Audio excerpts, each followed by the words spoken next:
Durante 5 años, los bancos dibujaron una línea invisible en la plata, $50, y prometieron que de ahí no pasaba. Esa muralla se rompió hace solo unos días. El 6 de diciembre de 2025, la plata atravesó los $59 y no ha mirado atrás. Mientras tanto, en silencio, el mundo se ha comido más de 1.100 millones de onzas que nadie puede reponer. Bóvedas vaciadas, ETF drenados, India comprando todo lo que Occidente soltaba. Los analistas de siempre te dicen que esto es una burbuja, que está cara, que es momento de vender porque el gráfico está agotado. La pregunta real no es si la plata está cara hoy, sino si no ha estado insultantemente barata durante décadas gracias a un truco que acaba de romperse para siempre.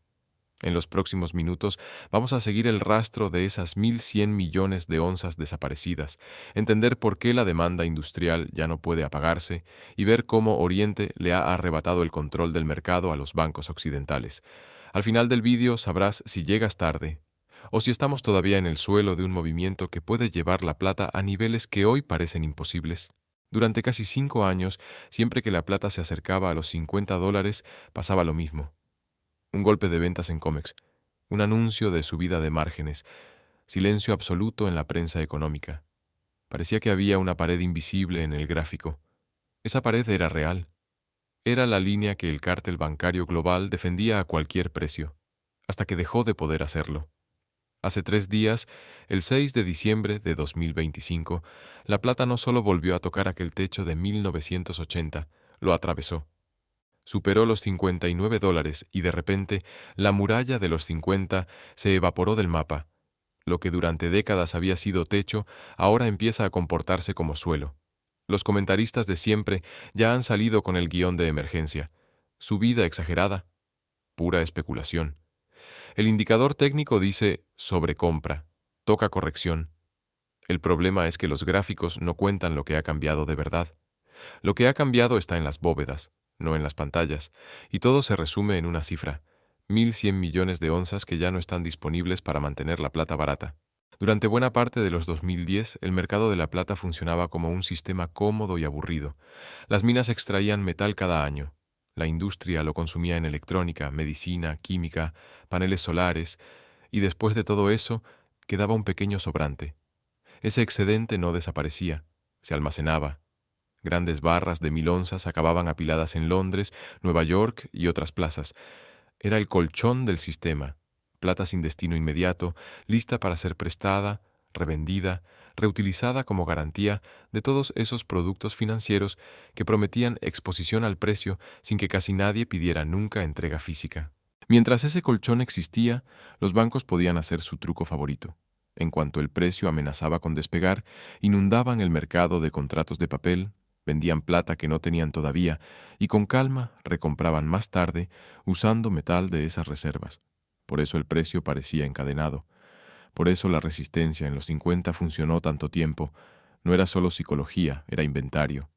Pero a partir de 2021, la dirección del flujo cambió. Ese año, por primera vez en mucho tiempo, el balance anual dejó de cuadrar a favor de la oferta. El Silver Institute empezó a hablar de déficit. Al principio fue manejable, un poco más de consumo que de producción. Nada dramático, en apariencia. Luego vino la serie completa. 2022. Déficit en torno a 237,7 millones de onzas. 2023. Otros 140 millones adicionales. 2024. El agujero vuelve a abrirse por encima de los 215 millones de onzas. 2025.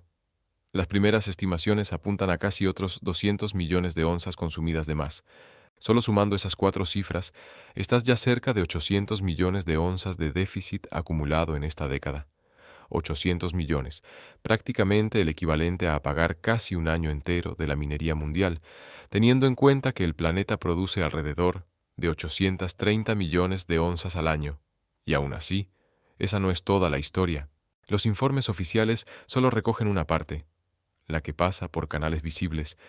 Lo que no aparece en ese balance son 3 drenajes silenciosos: la plata que salió de ETF occidentales cuando los inversores vendieron participaciones, el metal que abandonó cuentas no asignadas y se movió a cajas fuertes privadas, y la reducción de existencias en las bóvedas de la LBMA en Londres, que han perdido aproximadamente un tercio de su plata desde 2021. Cuando añades esas salidas a los déficits industriales, la cifra cambia de escala. Ya no hablas de 800 millones, sino de más de 1.100 millones de onzas que han dejado de estar disponibles como amortiguador del sistema. Para visualizarlo, es como si hubieras borrado de un plumazo toda la producción conjunta de México, Perú y China durante más de un año, mientras sigues gastando igual. Durante 5 años seguidos, el mundo ha consumido un año extra de producción mundial sin que nadie apagase las fábricas. La única forma de cuadrar esa ecuación era tirar del ahorro acumulado, de esas reservas antiguas que parecían infinitas hasta que dejaron de serlo. Piensa en ello como en una familia que gasta siempre un poco más de lo que ingresa. Primero tira de la cuenta de ahorro. Ya ajustaremos el mes que viene. El mes siguiente, igual. El siguiente lo compensamos. Y así, mes tras mes, hasta que un día miras el saldo y ya no queda nada que compensar. El ahorro se ha ido. A partir de ahí, cada euro que falta deja un agujero real en la nevera, en el alquiler, en la gasolina. Eso mismo le ha pasado al mercado de la plata. Entre 2021 y 2025 hemos estado pagando la diferencia con un stock oculto de 1.100 millones de onzas. Ahora esa cuenta está casi a cero. El resultado es simple. A partir de este punto, cada onza nueva tiene que salir prácticamente de la mina a la fábrica o al inversor final. Ya no hay una montaña de barras olvidadas dispuesta a inundar el mercado cada vez que el precio sube demasiado deprisa. Cuando quitas el colchón a un mercado cuya demanda es cada vez más difícil de reducir, porque la plata es insustituible en muchas de sus aplicaciones, el precio deja de moverse como una escalera y empieza a comportarse como un ascensor. Por eso 59 no es un número caro, es el primer escalón del nuevo tramo. Y aquí viene lo importante para ti. A partir de ahora, cada decisión de compra o de venta se va a tomar en un mundo sin red de seguridad. Los bancos han perdido el amortiguador que les permitía controlar el tablero, las bóvedas se han vaciado y la próxima fase la van a protagonizar los que lleguen antes, y con metal real, no con promesas. Si quieres seguir de cerca cómo se desarrolla esta historia, entender quién está aprovechando el agujero de 1.100 millones de onzas y cómo podrías posicionarte tú antes del próximo salto de precio, suscríbete ahora mismo y activa las notificaciones. La plata ya ha empezado a moverse. La pregunta es si vas a verla desde fuera o desde dentro. Hay un argumento que vas a escuchar una y otra vez a partir de ahora, sobre todo de la gente que llega tarde al gráfico. Si la plata se pone cara, la industria dejará de usarla. La demanda solar se hundirá. No puede subir mucho más. Es la gran mentira de esta historia. Funciona bien como frase de tertulia. En una hoja de cálculo, se derrumba. Durante años, la industria solar usó una tecnología llamada PERC. Era suficientemente eficiente y, sobre todo, bastante barata. Cada vatio de panel necesitaba alrededor de 10 miligramos de plata para las finas líneas conductoras que ves sobre la superficie. Luego llegó el muro de la eficiencia. Los fabricantes apuraron PERC hasta donde daba. Si querían seguir reduciendo el coste por kilovatio hora, necesitaban células más eficientes, no más baratas. Ahí entra la nueva generación, TOPCon y HJT. TOPCon sube el consumo a unos 13 miligramos por vatio. HJT, todavía más agresiva, ronda los 22 miligramos por vatio. Es decir, el salto tecnológico que permite exprimir más energía del mismo sol usa más plata, no menos. Mientras los analistas de despacho siguen dibujando curvas de sustitución por otros metales, las fábricas en China, India y Europa han hecho otra cosa: reconvertir líneas enteras a TOPCon y HJT, sabiendo perfectamente que eso les ata todavía más a la plata. ¿Por qué lo hacen si el metal sube? Por una razón simple.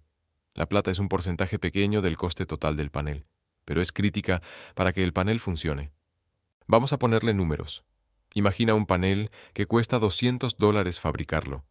Con la plata en torno a $25 la onza, la cantidad de plata que lleva ese panel podía costar aproximadamente unos $15, es decir, alrededor de un 7,5% del coste total. Ahora súbele el precio de la plata a $59 la onza, donde estamos hoy. La misma cantidad de plata pasa a costar en torno a $35. El panel ya no cuesta 200, sino unos $220. ¿Es ideal para el fabricante? No. ¿Hace que deje de producir? Tampoco. Un 100% de subida en el precio del metal solo añade alrededor de un 10% al coste final del panel, mientras gobiernos, utilities y empresas sigan obsesionados con desplegar gigavatios solares. Esa diferencia se encaja subiendo ligeramente el precio del proyecto, no dejando de comprar plata. Eso es lo que significa demanda inelástica. Aunque el precio suba, no puedes, o no quieres, dejar de consumir. Bueno, pues que usen cobre. También lo han intentado. El problema es que el cobre se oxida, se corroe y degrada la vida útil del panel. Si vendes un parque solar con 25 años de garantía, no puedes meter un metal que empiece a fallar al quinto año.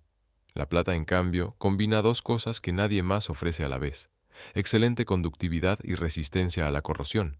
Por eso los fabricantes han probado a adelgazar las líneas de plata, a optimizar pastas, a exprimir cada miligramo, pero siempre dentro de un rango estrecho. El ahorro potencial es pequeño, y lo que sí crece, año tras año, es el número total de paneles que el mundo quiere colocar en tejados, desiertos y campos.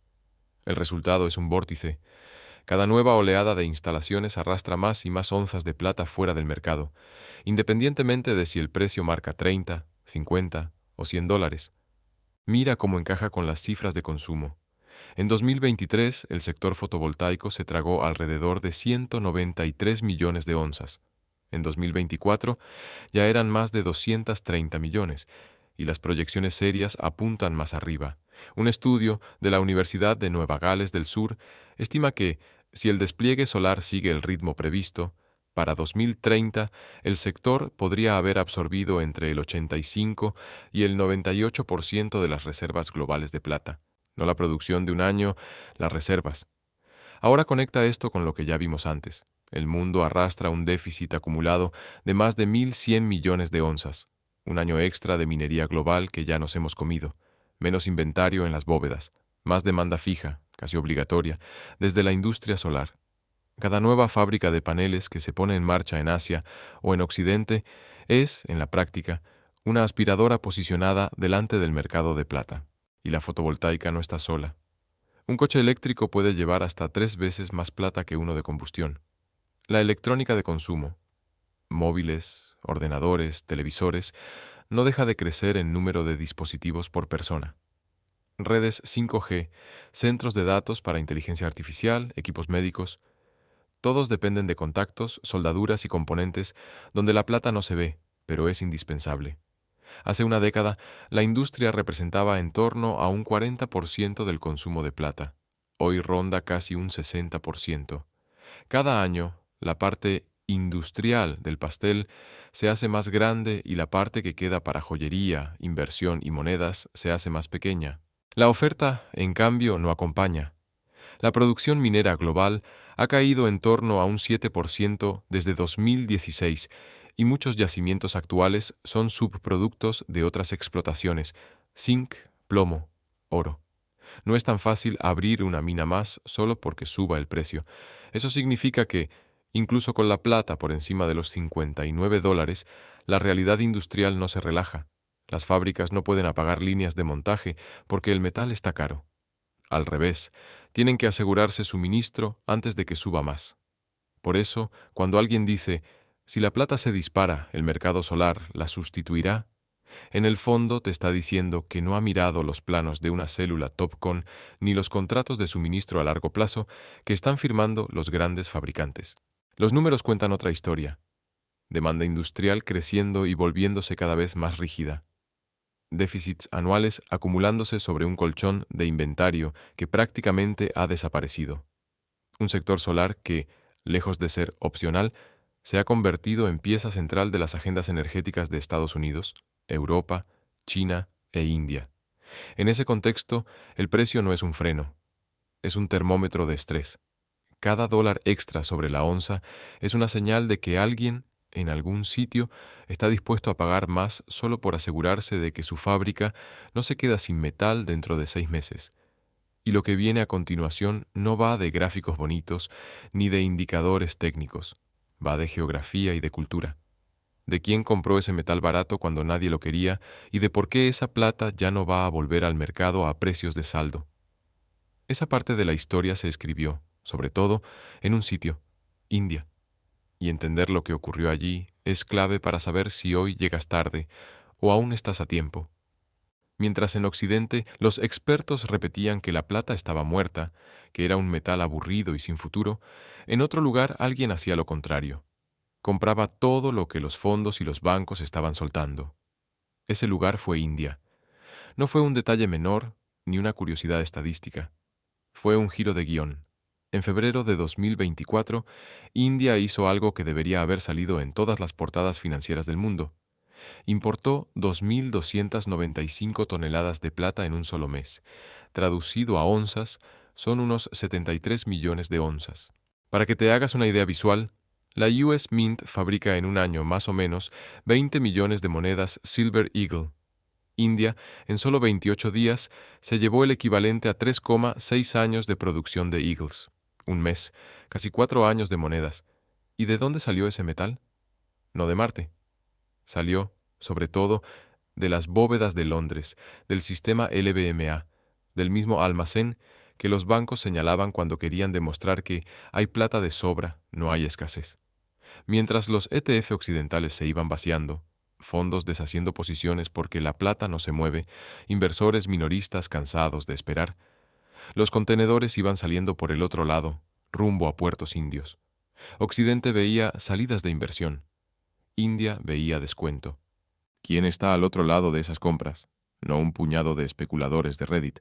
Hablamos de grandes familias y comerciantes que llevan generaciones acumulando metal, fabricantes que montan nuevas fábricas de paneles solares en Gujarat y otros estados, importadores que saben leer un gráfico de déficit mejor que muchos analistas de Wall Street. En India, la plata no es un trade de moda, es patrimonio, es el oro del pueblo. El metal que se regala en bodas, festivales, dotes, el que se guarda en casa generación tras generación. Y al mismo tiempo es el insumo industrial que alimenta una economía que se está electrificando a una velocidad brutal. Por eso, cuando esa plata entra, no vuelve. Una parte ya está convertida en joyería, utensilios, piezas decorativas. Otra parte se ha fundido en contactos, pastas y componentes electrónicos. Lo que va a las bóvedas privadas se queda como reserva familiar o de empresa. No es inventario flotante esperando vender a 59 o a 70. Es metal retirado del tablero. Y aquí entra la parte incómoda para Occidente. Durante 5 años, los datos eran públicos, informes del Silver Institute mostrando déficits crecientes, estadísticas de la LBMA con inventarios de Londres cayendo un 30% desde su pico de 2021. Aduanas publicando mes a mes las importaciones récord de India. Cualquiera podía ver que el agujero de las 1.100 millones de onzas se estaba abriendo. Cualquiera podía comprar plata a 22, a 25, a $30 la onza. Pero la mayoría escuchó otra cosa. Los bancos controlan el mercado. Siempre que sube, la tiran. No hay prisa, la plata siempre vuelve a 22. Resultado, Occidente vendió su póliza de seguro a Oriente, a precio de saldo. India se quedó con el metal. Los bancos se quedaron con el papel. Y ahora, cuando el precio rompe los 59, el que quiere metal tiene que ir a buscarlo donde ya no está barato. JP Morgan, por supuesto, no estaba ciego. Veían lo mismo que acabamos de describir. Los cargueros llenos de plata rumbo a Bombay, las salidas masivas de las bóvedas de la LBMA, el drenaje constante de Comex y otros depósitos. Mientras tanto, sus viejas tácticas de siempre, ventas masivas en papel, flash crashes, spoofing, dejaban de funcionar como antes. ¿Por qué? Porque esas maniobras solo funcionan en un mercado con abundante inventario, donde asustas a manos débiles y éstas venden metal, que tú recompras abajo. Pero en un mercado donde India está con el cubo listo debajo de cada caída. La industria solar y electrónica tiene órdenes en firme de compra. Los déficits anuales han vaciado el colchón de inventario. Cada caída fuerte es una oferta para quienes necesitan físico, no una excusa para salir corriendo. Es como intentar empujar hacia abajo un corcho en una piscina sin fondo. Puedes hundirlo un segundo, En cuanto sueltas, sale disparado hacia arriba. Eso nos lleva al concepto clave. Hemos entrado en un mercado sin techo visible. Normalmente, los precios encuentran resistencia porque hay gente atrapada arriba. Si compraste a 30 hace años y el precio vuelve a 30, quizás vendes para salir hecho. Eso genera oferta pendiente. Cada nivel de precio tiene su lote de gente esperando recuperar, pero por encima de los máximos históricos, esa lógica desaparece. ¿Quién compró a 65? Nadie. ¿Quién compró a 75? Nadie. ¿Quién lleva años esperando vender a 85 para recuperar su inversión? Nadie. Encima de 59 no hay un techo lleno de vendedores cansados. Hay aire. Es lo que se llama un Blue Sky Breakout. Cuando un activo rompe su máximo de todos los tiempos, entra en cielo despejado. La única manera de encontrar a alguien dispuesto a vender es subiendo la puja. Lo hemos visto muchas veces. Bitcoin rompió 20.000 y se fue a 60.000 en cuestión de meses. Acciones como Nvidia salieron de sus antiguos máximos y multiplicaron mientras los analistas aún discutían si estaba cara.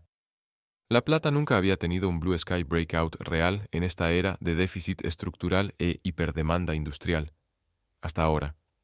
Además, hay un número que actúa como imán psicológico. $100. No es solo porque sea redondo y quede bien en un titular. Si ajustas los $50 aproximados del pico de 1980 por la inflación oficial del propio gobierno, el equivalente actual ronda los $170. Eso significa que incluso con la onza en 59, la plata sigue cerca de un 60% por debajo de su máximo real, ajustado. Sigue barata si la comparas con lo que ya fue capaz de hacer en una época sin déficit solar masivo ni vórtice industrial. $100 en ese contexto no son una locura. Son más bien el primer escalón visible en un tramo que por fundamentales podría subir bastante más. Ahora junta todos los ingredientes en orden. Cortos atrapados que apostaron a que los bancos seguirían controlando el mercado igual que antes. Cuando el precio rompe, tienen que recomprar, sí o sí. No buscan chollo, buscan sobrevivir. Minoristas con FOMO que ignoraron la plata a 25, se rieron a 30 y ahora descubren el metal en las noticias financieras a 60. Llegan tarde, pero llegan con prisa. Industria en pánico, desde fabricantes de paneles hasta automotrices, que de pronto comprenden que el colchón de inventarios se ha ido. Dejan el modelo just in time y pasan al modo por si acaso. Acarrean, adelantan compras, firman contratos a largo plazo. Cada uno de esos grupos empuja la demanda hacia arriba por motivos distintos, pero todos coinciden en algo. No les importa el precio de ayer, les importa asegurarse de que mañana tendrán metal. Eso es el efecto vacío en acción. Los 1.100 millones de onzas que se fueron a India, a paneles solares y a manos fuertes, dejaron un hueco enorme. La naturaleza odia el vacío. El precio, como un torrente, entra para llenarlo. Por eso hablar de 59 como caro es no entender el mapa completo. Es como decir que Bitcoin estaba caro en 30.000 sin mirar que la emisión estaba programada y los holders a largo plazo no vendían. Aquí el programa no lo escribe un código, sino la geología y la física. No puedes imprimir plata ni deshacer paneles solares para recuperar las onzas. ¿Es demasiado tarde para entrar? La respuesta honesta es incómoda. Tarde para los precios de 20 y 25, sí. Para un movimiento donde 59 sea solo el nuevo suelo, todavía no. El propio patrón que acabamos de recorrer, déficit estructural, drenaje de inventarios, trasvase a oriente, ruptura de máximos, cielo despejado, apunta a algo así como un salto rápido hacia la zona de $75 y más adelante la conquista de los 100 no como sueño lejano de 2030, sino como objetivo perfectamente posible de 2026. La pregunta ya no es si el cártel bancario puede seguir manteniendo la plata barata. Esa fase se acabó. La pregunta es, ¿quién se va a quedar con las pocas onzas que todavía cambian de manos antes de que el mercado entre de lleno en territorio que nadie ha visto en toda su vida? En el último tramo, lo determinante ya no será el trade, sino cómo estás posicionado cuando el squeeze termine de cerrarse. Aquí viene la parte incómoda. Ese déficit de 1.100 millones de onzas no fue un error del sistema, ni una anomalía pasajera. Fue una transferencia de riqueza a cámara lenta. A lo largo de estos últimos años pasó esto, simplificado. El inversor occidental, cansado de ver la plata atascada en veintitantos, fue vendiendo sus posiciones en ETF, cuentas no asignadas y papel. Los bancos aprovecharon ese flujo para seguir apuntalando el relato de no hay escasez, mirad cuánta plata hay en las bóvedas. Al otro lado, India, la industria solar, los fabricantes de electrónica y unas cuantas manos fuertes compraban todo lo que salía y se lo llevaban fuera del circuito. Resultado, la plata pasó de manos impacientes a manos permanentes, de cuentas que se liquidan con un clic a casas donde el metal se guarda una generación tras otra. No fue magia, fueron datos públicos año tras año, informes de déficit, inventarios oficiales cayendo, importaciones récord. Cualquiera podía verlo, cualquiera podía actuar, pero la mayoría decidió creer que los bancos la tienen controlada y que siempre habría otra oportunidad barata. Ahora ese colchón ya no está. Ese inventario que amortiguaba todo movimiento se ha ido a Oriente, a paneles solares, a joyería, a lingotes privados. Y cada dólar que sube el precio es, en el fondo, la factura de esa decisión colectiva de mirar hacia otro lado. Entonces, ¿es demasiado tarde? Depende de qué esperabas. ¿Querías plata a 22 o 25 dólares? Para eso sí, llegas tarde. ¿Buscas entender un movimiento que puede llevar a la onza a 100 dólares y más allá en esta década? En ese caso no, porque como ya hemos visto, la línea de defensa bancaria en los 50 ha caído, el mercado físico ha tomado el mando. No hay resistencia histórica por encima de los máximos, es literalmente aire. Los 60, 70 y 80 dólares no son techos viejos, son territorios nuevos que el precio explora por primera vez en un entorno de demanda industrial inelástica, déficit estructural acumulado y existencia mínima de inventario superficial. En la referencia que hemos seguido, el mensaje es claro.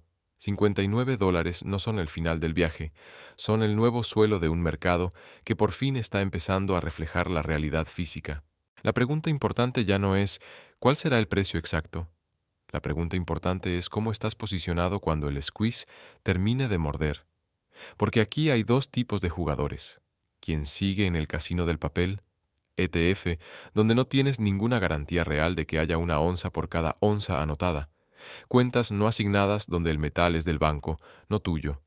Promesas de entrega futura que dependen de que todo el sistema aguante. Esa gente está, metafóricamente, en un edificio que ya huele a humo discutiendo si el seguro del hogar cubrirá el incendio. Quien ha entendido la diferencia entre tener un activo y tener un recibo. Onzas en la mano, en la caja fuerte, en un lugar que controlas tú. Libre de riesgo de contraparte, sin botón de pausa de mercado ni cambio de reglas de madrugada. Cuando la referencia dice que el próximo millardo de onzas te va a costar mucho más caro que 59 dólares, no es un eslogan. Es una forma de recordar que el primer millón de onzas se compra despacio y barato. El segundo ya empuja el precio, y cuando todo el mundo intenta entrar por la misma puerta, el precio deja de subir en escalera y empieza a subir en ascensor. Así que, si has llegado hasta aquí, el movimiento lógico no es buscar la predicción perfecta, sino decidir de qué lado de esa transferencia quieres estar. No se trata de volverse loco ni de venderlo todo. Se trata de entender que la era de la plata barata de la década pasada ha terminado. La estructura que mantenía el precio reprimido ha sido drenada, y los bancos que jugaban con contratos en papel ya no tienen el metal sobrante que necesitaban para imponer su voluntad. El squeeze no es algo que vaya a venir dentro de unos años. El apretón ya está en marcha. Lo único que todavía no está decidido es quién mirará atrás pensando, menos mal que actué a tiempo, y quién dirá, lo vi, pero no hice nada. Y aquí cerramos con algo simple. Si todo esto te ha hecho clic, si has visto la historia de las 1.100 millones de onzas como lo que realmente es, una señal de que el juego ha cambiado para siempre, haz dos cosas. Revisa cómo tienes expuesto tu dinero, cuánto es papel, cuánto es promesa, cuánto es metal real.